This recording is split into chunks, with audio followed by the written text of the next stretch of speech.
Europe 1, il est 8h35. Thomas. C'est la revue de presse de Natacha Polony. Bonjour Natacha. Bonjour Thomas, bonjour Julie, bonjour à tous. Ce matin, en une de vos journaux, l'ancien monde est de retour. Alors le Monde, affaires, Goulard et Ferrand quittent le gouvernement. Le Figaro, les affaires obligent Macron à un large remaniement. Libération, affaires, enquête sur le système Bayrou. Le Canard enchaîné, le gouvernement frappé à son tour par le dégagisme.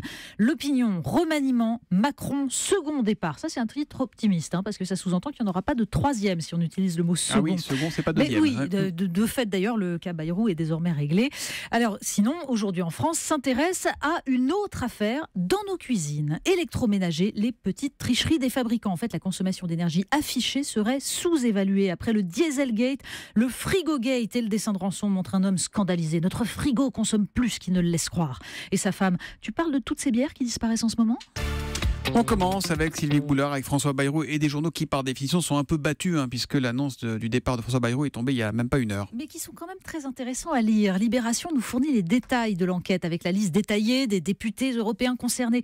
Le métier de parangon de vertu n'est pas toujours facile, écrit Laurent Geoffrin. On passe vite du rôle d'Alceste, intransigeant avec les faiblesses humaines, à celui de Tartuffe qui prêche la morale mais ne l'applique pas.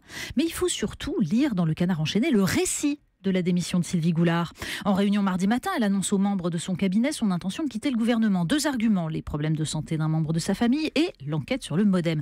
Mais surtout, elle explique à ses plus proches conseillers que le président de la République et le Premier ministre auraient tout fait pour la retenir. Ils m'ont expliqué que partir ainsi allait fragiliser François Bayrou et Marielle de Sarnez et tout le gouvernement. C'est gagné.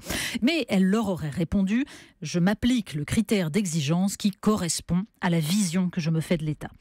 Parce que l'enquête de fait s'intéresse désormais à Stéphane Théroux, assistant parlementaire de Sylvie Goulard et pilier du Modem, puisqu'il s'occupait de l'institut de formation du parti, chargé de collecter des fonds auprès des collectivités territoriales grâce au droit individuel à la formation appliqué aux élus. Alors, cela dit, le Canard ne peut pas s'empêcher d'égratigner à la fin celle qui défend sa vision de l'État. Un proche de la ministre, anonyme bien sûr, explique que lorsqu'elle était députée européenne, Sylvie Goulard avait multiplié les ménages, notamment avec un think tank que certaines barbouzes françaises soupçonnent d'avoir été infiltrées par les services américains. Make our planet great again. Oui, ce sont aussi le Canard et Libération qui nous racontent l'ironie des chercheurs français vis-à-vis du site internet monté en toute hâte, vous savez, après le coup de com' du président de la République. Les 60 millions promis pour accueillir une cinquantaine de chercheurs américains sur une durée de 5 ans sortent en fait de nulle part. Au CNRS, on se demande comment faire venir des scientifiques payés aux États-Unis 3 fois plus que les jeunes chercheurs français recrutés à moins de 2 000 €. Et le Canard rappelle avec ironie tous les ministres qui, derrière le médiatique Nicolas Hulot, ont prouvé que l'écologie était quand même le cadet de leurs soucis. Make our planet great again, c'était le slogan détourné de campagne de Donald Trump que Emmanuel Macron avait utilisé le soir où Donald Trump a annoncé qu'il biffait les accords de Paris sur le climat. On parle énigme scientifique à présent. Oui, imaginez que vous trouvez dans votre jardin une masse spongieuse qui croît, malgré le Karcher, malgré la découpe au couteau, même le feu n'en vient pas à bout. C'est en 1973 au Texas qu'une femme a appelé les autorités pour signaler le phénomène. Le nom de cette chose, Physarum polycéphalum. Mais les chercheurs le surnomment désormais le blob. Oui, film de 1958. Les pages Sciences et Médecine du Monde nous font découvrir cet organisme unicellulaire, sans cerveau, mais doté de mémoire et de capacité d'apprentissage, capable de se déplacer de 4 cm à l'heure et dont ils ne savent pas déterminer s'il est animal ou végétal. Un spécimen d'1,3 km² a été observé dans les Appalaches. C'est un organisme unicellulaire. Alors, depuis qu'il se nomme le blob, en fait, il intéresse tout le monde. Comme quoi, même en science, la com, c'est très important.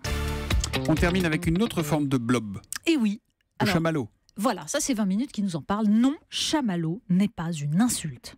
En fait, les juges ont débouté le maire de La Salvette à Saint-Gilles qui poursuivait pour injure publique un élu d'opposition qu'il avait donc traité de chamallow. Oui, c'est mou, un peu gluant, on a du mal à s'en défaire. Finalement, Emmanuel Macron va pouvoir évoquer son allié Modem sans risquer le procès. C'est une aubaine, ce jugement. La revue de presse gourmande de Natacha Polony tous les matins, 8h30. À demain, Natacha. À demain.